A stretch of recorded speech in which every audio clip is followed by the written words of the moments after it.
Assalamualaikum warahmatullahi wabarakatuh. Bismillahirrahmanirrahim. Alhamdulillahirabbil alamin wa bihi nasta'in 'ala umurid dunya waddin. Wassalatu wassalamu ala asyrofil anbiya'i wal mursalin sayyidina Muhammad wa ala alihi washabihi ajmain.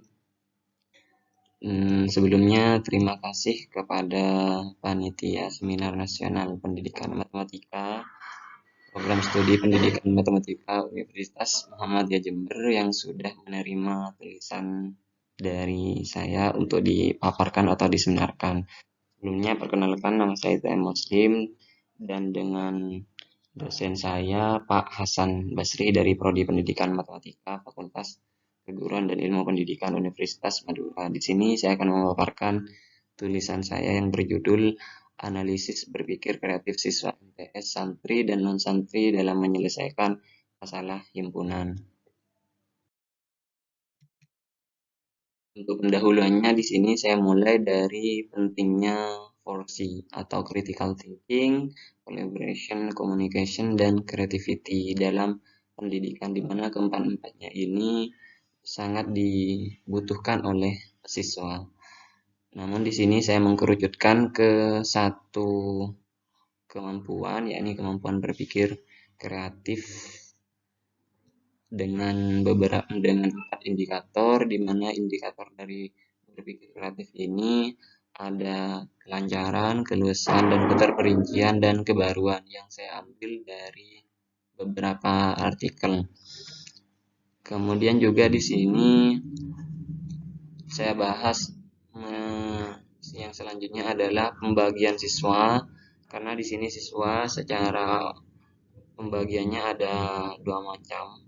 Ada siswa santri dan ada siswa non-santri, di mana siswa santri dan non-santri yang saya amati pada penelitian ini adalah di sekolah MTS Alula 1. Di MTS Alula 1 itu siswanya terdapat 2 bagian, yang santri dan non-santri, dan dipisah kelas, namun dengan guru dan mata pelajaran yang sama, di mana penelitian terdahulunya mengatakan bahwa siswa santri ini kegiatannya yang padat karena harus mengikuti kegiatan pondok, berbeda dengan siswa non-santri yang memiliki kegiatannya tidak sepadat santri.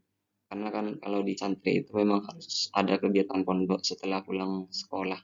Untuk yang siswa non-santri memang hanya terfokus ke sekolah. Selanjutnya di sini ada penelitian-penelitian terdahulu yang sudah dilakukan.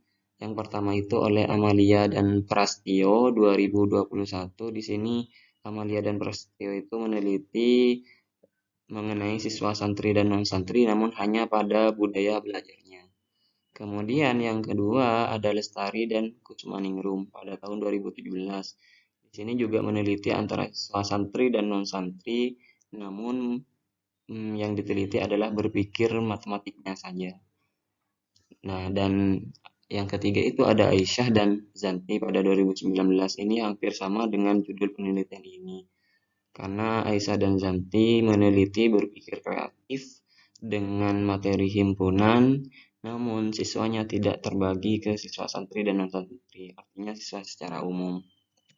Makanya di sini sebagai pembaharuan dari penelitian ini yang saya ambil adalah analisis berpikir kreatif siswa MTS santri dan non-santri dalam menyelesaikan masalah himpunan. Pastinya dalam satu sekolah dengan kelas yang dibedakan, kemudian guru dan mata pelajaran sama. Untuk metode di sini mulai dari desain penelitian, penelitian ini termasuk deskriptif dengan menggunakan pendekatan kualitatif. Untuk lokasinya di MTS Alumni 1 yang berada di bawah naungan Yayasan Pondok Pesantren Asyidul Kabir Sumber Batu, Desa Belunggungan, dengan kelas yang dipisah antara santri dan santri. Jadi tidak dicampur antara siswa santri dan santri.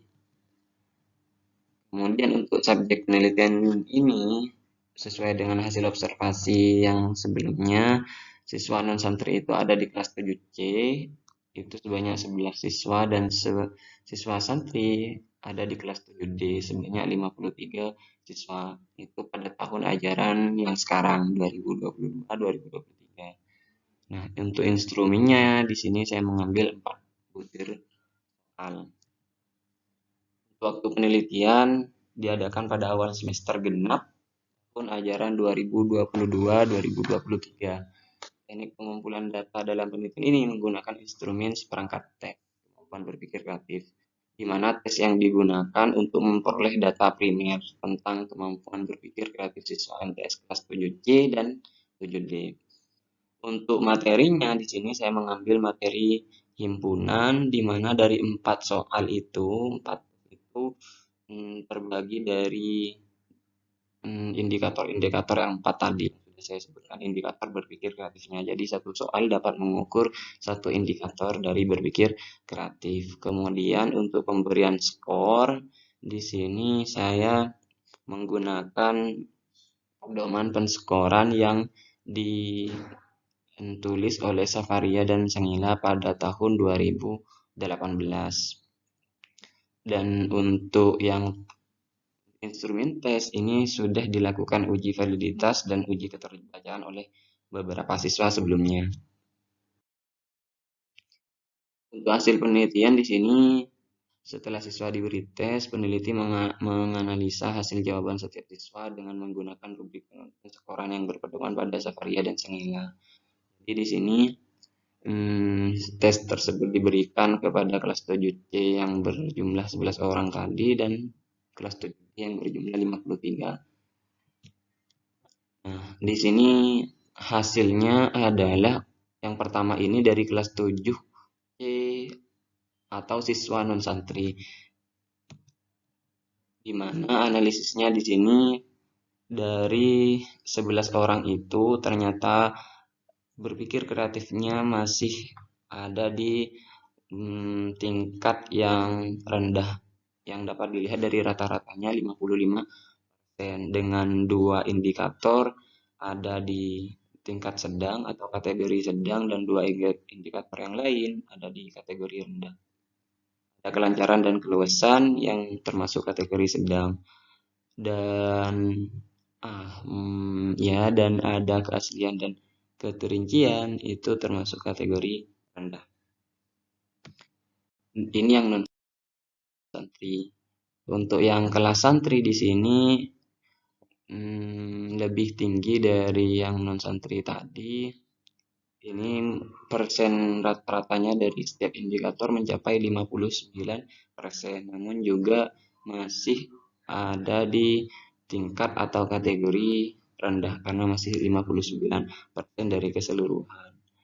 Di sini ada 2 indikator yang termasuk kategori sedang, ada kelancaran dan keluasan, dan 2 indikator yang lainnya termasuk kategori yang rendah, ada keaslian dan keterincian.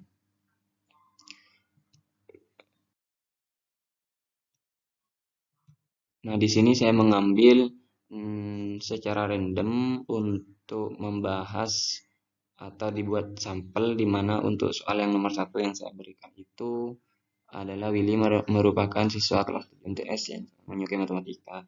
Intinya di sini dari soal ini adalah siswa itu diminta untuk menuliskan minimal 5 himpunan yang ada di kelas. Nah, ini adalah jawaban santri dan non santrinya.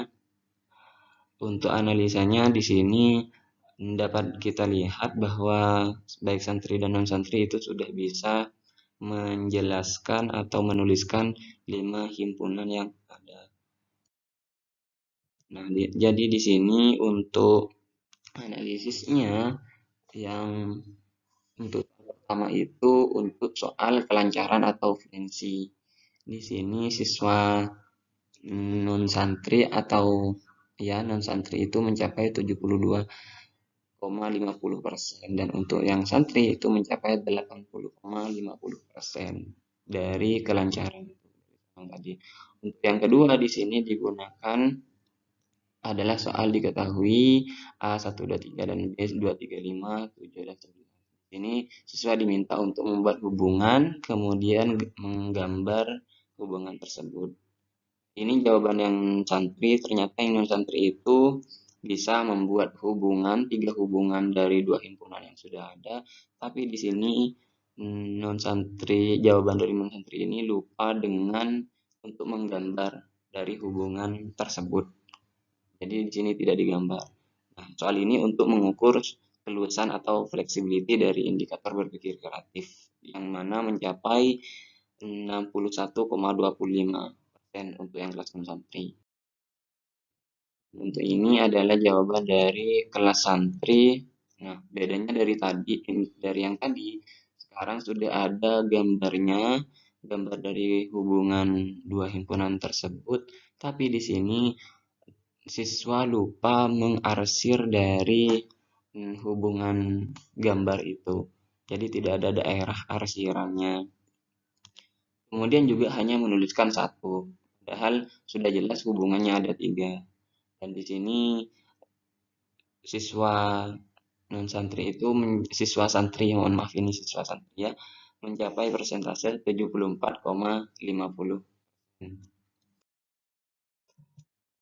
Kemudian soal yang ketiga di sini siswa itu diminta untuk menambah soal atau menambah informasi, kemudian memberikan jawabannya juga. Nah, ini adalah jawaban dari siswa non santri. Ini adalah indikator mungkin yang paling sulit karena memang siswa itu diminta untuk menambah soal atau menambah informasi, kemudian membuat pertanyaan dan jawabannya. Nah, di sini siswa non santri hanya menuliskan jumlah dari siswa yang ada dari soal ini. Terdapat 42 siswa hanya menambahkan seperti itu, padahal masih banyak yang bisa ditambah. Kemudian juga soal-soalnya hanya membuat 2 soal yang sudah diketahui jawabannya dari soal. Sebenarnya kan bisa membuat soal-soal yang lain. Ini mencapai persentasenya 34% untuk indikator keaslian atau originality. Jadi yang nomor 3 ini untuk mengukur indikator berpikir kreatif dari keaslian dan originality.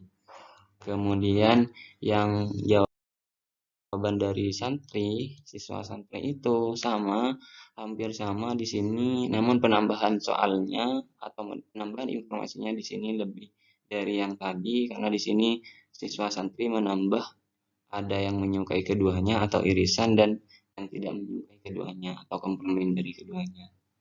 Dan di sini hanya membuat satu soal, padahal masih banyak soal yang dapat dibuat dari soal yang tadi dan dengan jawabannya.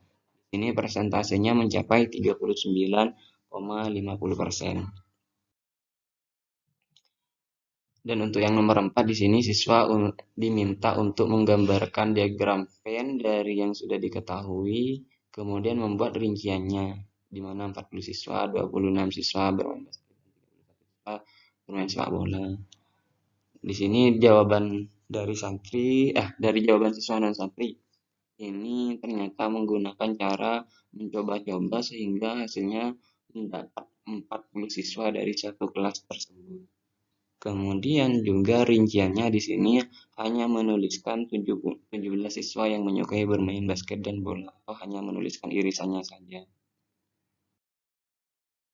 Kemudian yang siswa santri sama juga mencoba-coba caranya, dan di sini persentasenya mencapai 41,50% santri untuk indikator keterincian atau elaborasi. Untuk kesimpulannya di sini dari hasil yang tadi, kemampuan berpikir kreatif siswa non santri kelas 7 CMTS itu mencapai 55%, dan untuk berpikir kreatif siswa santri itu mencapai 59% dengan kategori yang sama-sama masih rendah. Sekian pembahasan dari penelitian ini. Terima kasih karena sudah menyimaknya. Kritikan dan saran yang membangun sangat dibutuhkan dalam penelitian ini. Saya akhiri. Wassalamualaikum warahmatullahi wabarakatuh.